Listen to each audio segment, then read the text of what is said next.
Hey Chris, I think the best way to start this video off is with a congratulations on your new job. I am so glad that it's going very well. And this past week when you got a collab with Eorzean Archives and talk about some Final Fantasy, it was great to see you back on the live stream. I know this is a fun and wonderful adjustment for us both as we figure out where we're going to be going here in our 8th year on YouTube. So an early happy anniversary, happy birthday to you and Work to Game on that note. But today, actually, some information kind of fell into my lap and I thought it was going to be interesting. So I'd love to hear your thoughts about it, because when it comes down to the Xbox, the Final Fantasy, and ultimately what is going on, and will Final Fantasy XIV ever come to Xbox, there might be some real positive moves. Now, obviously, with the acquisition closing, with Microsoft eventually, as I stutter through this sentence, absorbing in Activision Blizzard,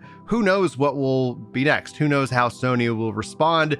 And all of this could go easily away. But according to some of my sources within the Xbox world, one of the key aspects that's been keeping Final Fantasy XIV off of the platform is how the Xbox ecosystem is actually architected. Now, this isn't to bring up any of the old history that's been resolved, whether it's free to play, Xbox Live Gold, that they wanted their own servers and ecosystems. All that's been resolved. And the last message from Yoshi P and Phil Spencer was, yes, there's nothing that's technically keeping us away from it, but maybe technically is not the right word, because according to my sources, one of the key components is how Final Fantasy XIV gets updated, where on the Xbox ecosystem that it runs a kernel of Windows that they've architected that in a way that is incompatible with how Final Fantasy XIV does its updates. Now, all of this could be rumor and speculation. All of this could be subject to change.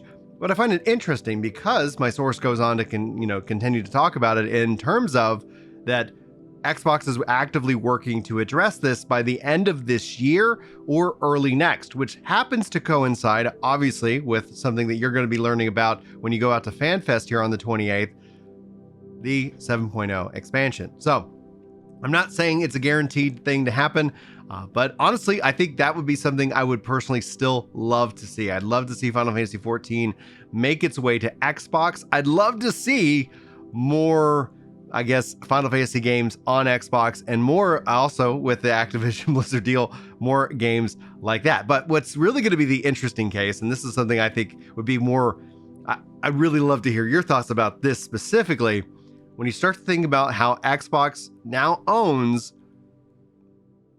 World of Warcraft. I don't know why I drew a blank on it. If you guys are wondering why I just bobbed my head a little bit, it literally was like, wait, what's the name of that game? So I was like, the only word that kept popping in my head was Blizzard.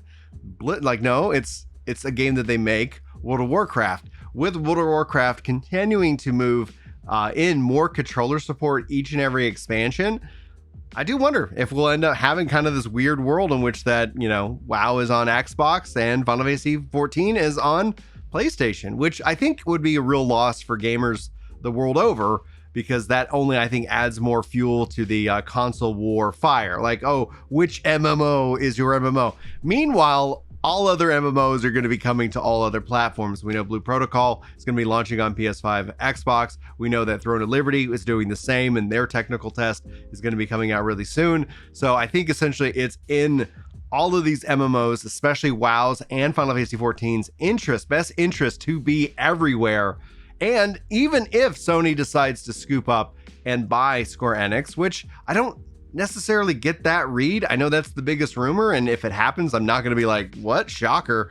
But if that doesn't, if that does happen, I don't think Sony's going to want to keep Final Fantasy off of the Xbox when they could generate some revenue from that game being there, or make Microsoft pay, out the butt for it, because we all know that it's all about money when you shake the tree. It's always going to be about money. But anyway, we used to do this. We used to do these little vlog, styles, videos to each other. So this is kind of where, to anybody who's watching and listening at this point, we should have a little set of discussion. Should we set rules? Should we do some kind of fun things? What would be, if we break the rules, what are the punishments? So I don't necessarily have any default length that these videos need to be, but let's hopefully have some fun with it. Now, obviously with your schedule and my schedule, when it comes down to it, this is just like, I guess talking shop here. I don't think we need to necessarily be so strict, but I think we should let this kind of play out in a very organic way. So whether you have the time to actually make a response video to this video as a part of this ongoing conversation we're about to undergo as we enter into year 8, crazy stuff. It doesn't matter. Like, and whether you want to respond to a specific one, I've got a little bit of a collection of topics that I thought would be kind of fun for the format.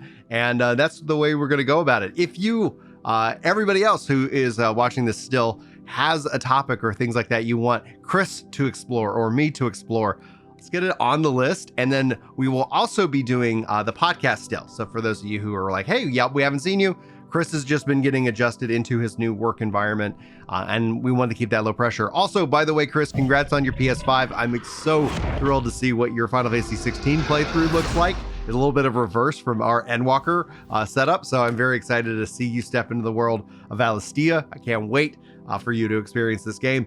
And yeah, that's kind of what I want to say. So feel free to sound off, guys, in the comments. Hopefully, Chris, I will talk to you soon.